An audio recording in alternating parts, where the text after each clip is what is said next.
कार्तिक पूर्णिमा का हिंदू धर्म में विशेष महत्व है। वैसे तो हर महीने में पूर्णिमा आती है और हर महीने का अपना एक अलग ही महत्व होता है, लेकिन जो कार्तिक पूर्णिमा है वो सर्वाधिक महत्वपूर्ण पूर्णिमा मानी जाती है। कहा जाता है कि कार्तिक पूर्णिमा के दिन किया गया स्नान, ध्यान, दान, पुण्य कर्म का हमें बहुत जल्दी फल मिल जाता है। और इस बार की जो कार्तिक पूर्णिमा है वो बेहद ही शुभ फलदायी मानी गई है, क्योंकि पूरे 30 वर्षों के बाद ऐसा मौका आया है कि इस कार्तिक पूर्णिमा पर सस राजयोग बन रहा है, साथ ही साथ बुध आदित्य योग बन रहा है और ऐसे कई दुर्लभ योग बन रहे हैं कि अगर आप कार्तिक पूर्णिमा के दिन कुछ सरल सा उपाय कर लेते हैं, विधि विधान से पूजा अर्चना कर लेते हैं, गंगा में स्नान करते हैं, तो ऐसा करने से आपकी जो मनोकामना है वो बहुत जल्दी पूरी हो जाएगी।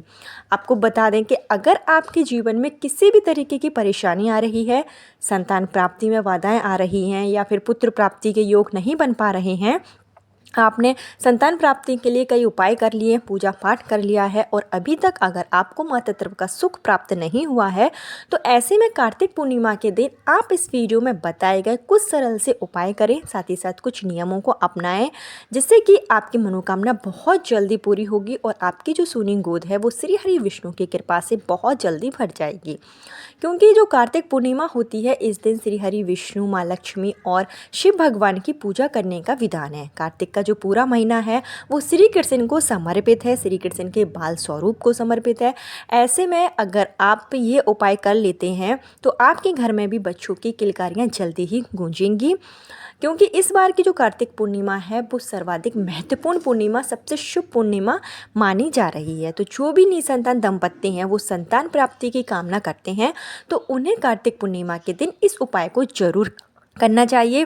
कार्तिक पूर्णिमा के दिन स्नान करने से, जैसे कि अगर आप किसी नदी में, गंगा में जाकर अगर स्नान कर सकते हैं तो ज़रूर करिए, नहीं जा सकते हैं तो आप अपने घर पर ही रहकर जो स्नान का पानी है उसमें थोड़ा सा गंगा जल डालकर स्नान करें।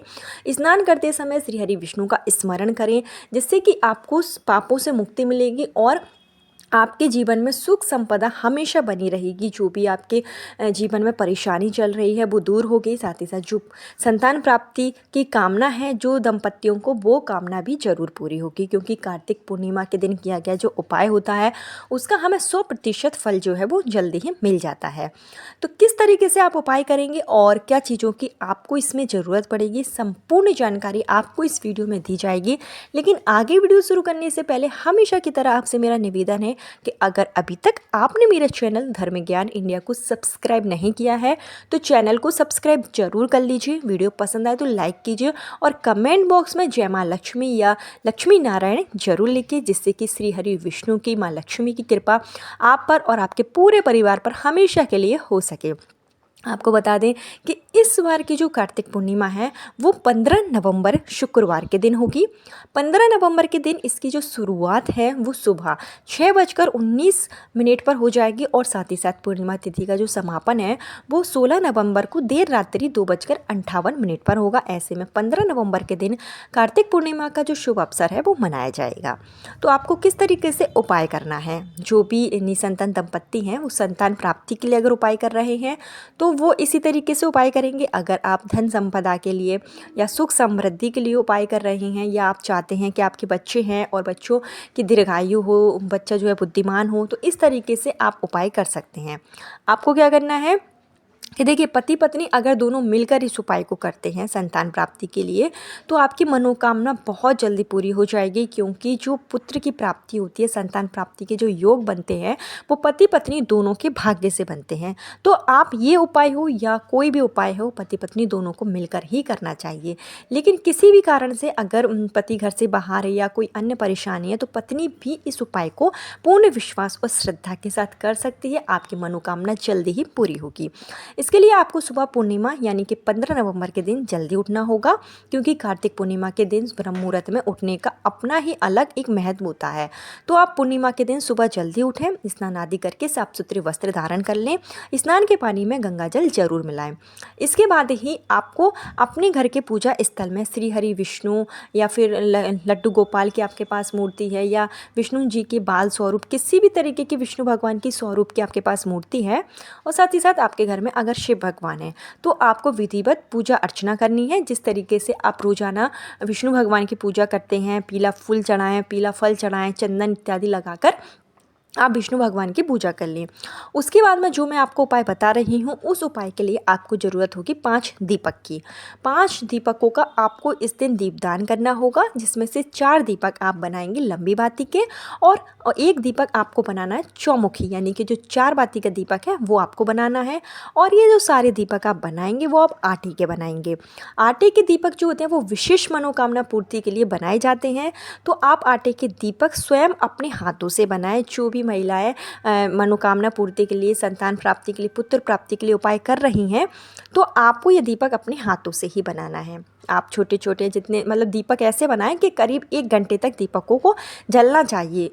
इसी मात्रा में आपको इसमें घी भरना है। अगर आपके पास घी है, देसी घी है, तो आप घी का ही प्रयोग करें, नहीं है तो फिर आप तिल के तेल का भी प्रयोग कर सकते हैं। साथ ही साथ आपको 1 लोटे में लेना है गाय का कच्चा दूध और थोड़ा आपको उसमें जल मिलाकर लोटा जो है वो पूरा भर लेना है। और थोड़ा सा आपको इसमें बतासा डाल लेना है या चीनी डाल लेना है, मिश्री डाल लेना है, यानी कि जो जल आपने भरा है जिसमें आपने दूध डाला है वो आपको मीठा कर लेना है। और साथ ही साथ आपको लेना है एक मौलिक का धागा, लाल कलावा, जो हम रक्षा सूत्र की तरह अपने हाथ में बांधते हैं, वो कलावा आपको ले लेना है। और ये सब सामग्री लेकर आपको जाना है पीपल के वृक्ष के पास में। पूर्णिमा तिथि है, आप शाम के समय भी इस उपाय को कर सकते हैं और आप सुबह के समय भी इस उपाय को कर सकते हैं। पीपल के वृक्ष के पास जाएं। पीपल के पेड़ के पास जाने, अगर पति पत्नी दोनों जाते हैं तो दोनों मिलकर इस उपाय को करें। अगर पत्नी अकेले जाती है या फिर पति अकेले इस उपाय को कर सकता है तो वो जाए। और जो आपने 2 दीपक लिए हैं वो दोनों दीपक आप प्रज्वलित कर लें। साथ ही साथ जो आप 1 लोटा जल ले गए थे वो जल आप पीपल की जड़ में चढ़ाएं, मनोकामना बोलते हुए। जब आप यह जल पीपल की जड़ में चढ़ाएंगे तो आप विष्णु भगवान का स्मरण करेंगे। साथ ही साथ आप संतान गोपाल मंत्र का भी जाप कर सकते हैं। विष्णु भगवान का जो 108 नाम का जाप है, विष्णु सहस्त्र नाम का पाठ भी कर सकते हैं। साथ ही साथ आप पितरों का स्मरण जरूर करें, क्योंकि पीपल के पेड़ की पूजा करने से हमें पितरों का भी आशीर्वाद प्राप्त होता है।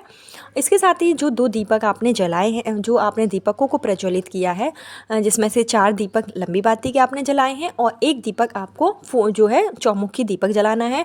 और आपको 5 दीपक में थोड़ा थोड़ा सा आपको चावल ज़रूर डाल देना है। जब आप चावल डालेंगे तब भी आप पुत्र प्राप्ति के लिए, संतान प्राप्ति के लिए, जो भी आपकी मनोकामना है वो आप बोलेंगे। और चावल डालने के बाद में आपको ये जो दीपक है वो प्रज्वलित करके वहीं रख देना है। इसके साथ ही पीपल के पेड़ की 7 परिक्रमा आप करेंगे। 7 परिक्रमा करते समय जो लाल मौली का धागा है वो आपको बांधना है पुत्र प्राप्ति की कामना के साथ में। इसके साथ ही अगर आप पीपल के पेड़ के पास नहीं जा सकते या आपके घर के आसपास पीपल का पेड़ नहीं है तो उसके लिए आप यह उपाय अपने घर में, जो विष्णु भगवान के आपके पास फ़ोटो है, तस्वीर है, तो उसके सामने भी आप इस उपाय को कर सकते हैं। इसी तरीके से आपको दीपदान अपने घर के मंदिर में भी कर सकते हैं विष्णु भगवान के नाम से। उसके साथ ही आपको जो आपने चौमुखी दीपक तैयार किया है उस चौमुखी दीपक में आपको 1 रुपये का सिक्का भी डाल देना है और एक पीली कौड़ी आपको डालना है अपनी मनोकामना बोलते हुए। और साथ ही साथ एक आपको पीपल का पत्ता लेना है और उस पीपल के पत्ते पर थोड़ा सा आपको दही रखना है, थोड़ा सा आपको कुछ भी मिष्ठान रख देना है, चीनी रख सकते हैं, गुड़ रख सकते हैं। और एक आप इससे चंदन का टीका लगा लीजिए। उसके बाद में यह पीपल का पत्ता आप विष्णु भगवान के नाम से पीपल की जड़ में चढ़ाएंगे और विष्णु भगवान से संतान प्राप्ति, पुत्र प्राप्ति के लिए कामना करेंगे।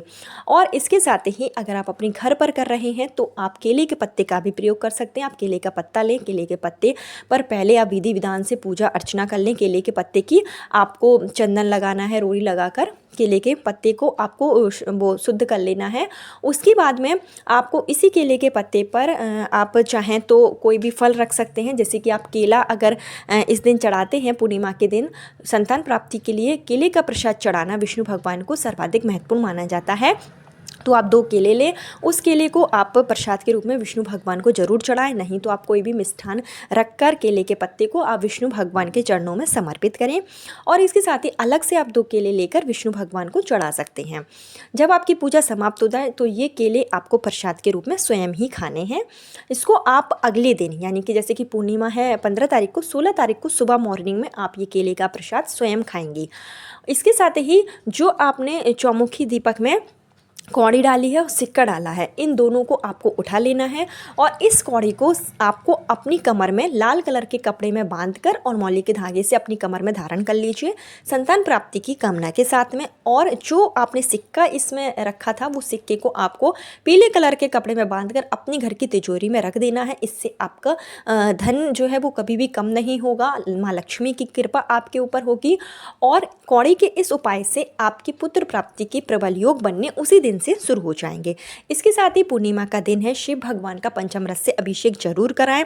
पंचामृत दूध, दही, घी इत्यादि से मिलाकर आप बना लें और इसका आप शिव मंदिर में जाकर शिवलिंग का पंचामृत से अभिषेक कराएं। अगर आपके घर में पारस शिवलिंग है तो आप कार्तिक पूर्णिमा के दिन से शुरू करें और 43 दिनों तक पारस शिवलिंग का आप अभिषेक करें और अभिषेक करने के बाद आप जल से ही अभिषेक कर सकते हैं और जल को आप स्वयं प्रसाद के रूप में ग्रहण करें। इसके साथ ही कार्तिक पूर्णिमा के दिन चंद्रमा को अर्घ देने का विशेष महत्व है, तो आप रात्रि में चंद्रमा को अर्घ जरूर दें। अर्घ देते समय आप थोड़े से कच्चे चावल जरूर चढ़ाएं। कोई भी सफ़ेद कलर का प्रसाद आप चंद्रमा को जरूर चढ़ाएं। चंद्रमा से भी आप पुत्र प्राप्ति के लिए, संतान प्राप्ति के लिए कामना कर सकते हैं। इससे आपकी कुंडली का चंद्र ग्रह मजबूत होगा और जिससे कि आपके वैवाहिक जीवन में किसी भी तरीके की परेशानी है वो निश्चित रूप से दूर हो जाएगी। साथ ही साथ शुक्रवार के दिन आप इस मंत्र का जाप जरूर करें। आप जब चंद्रमा को अर्घ दें तो आप ओम शुक्र शुक्राय नमः इस मंत्र का कम से कम 11 बार जाप करें। अगर पति कर रहा है इस उपाय को तो वो भी इस मंत्र का जाप करें। अगर महिला इस उपाय को कर रही है तो महिला भी इस मंत्र का जाप करेंगे। इससे आपकी कुंडली का शुक्र ग्रह मजबूत होगा और जो शुक्र ग्रह होता है वो सुख सौभाग्य की वृद्धि करता है। वैवाहिक जीवन में किसी भी तरीके की अगर कोई परेशानी आती है तो वो दूर हो जाती है। तो इस मंत्र का कम से कम 11 बार जाप जरूर करें। साथ ही साथ ओम नमः शिवाय का जाप करें। इससे आपकी पुत्र प्राप्ति की मनोकामना बहुत जल्दी पूरी होगी। कार्तिक पूर्णिमा के दिन दीपदान का विशेष महत्व है। अगर आप नदी, तालाब, सरोवर के पास जा पाएँ तो एक दीपदान आप जरूर करें। आपके घर के पास जहाँ पानी का स्थान है वहाँ पर आप कार्तिक पूर्णिमा के दिन दीप जलाएं। ऐसा करने से आपकी मनोकामना बहुत जल्दी पूरी होगी, क्योंकि कार्तिक पूर्णिमा का जो दिन है वो बेहद ही शुभ दिन माना जाता है। और 15 नवंबर के दिन पड़ने वाली कार्तिक पूर्णिमा इसके बाद यह जो कार्तिक पूर्णिमा का शुभ अवसर है वो 30 वर्षों के बाद होगा। ऐसा योग 30 वर्षों के बाद लग रहा है और अब ये योग 30 वर्षों के बाद होगा। तो जो भी निसंतान दंपत्ति हैं जो अपनी मनोकामना पूर्ति कराना चाहते हैं वो इस उपाय को जरूर कर लें। कल फिर मिलती हूँ नए वीडियो, नए उपाय के साथ। जब तक श्री शिवाय नमस्तुभ्यम। हर हर महादेव।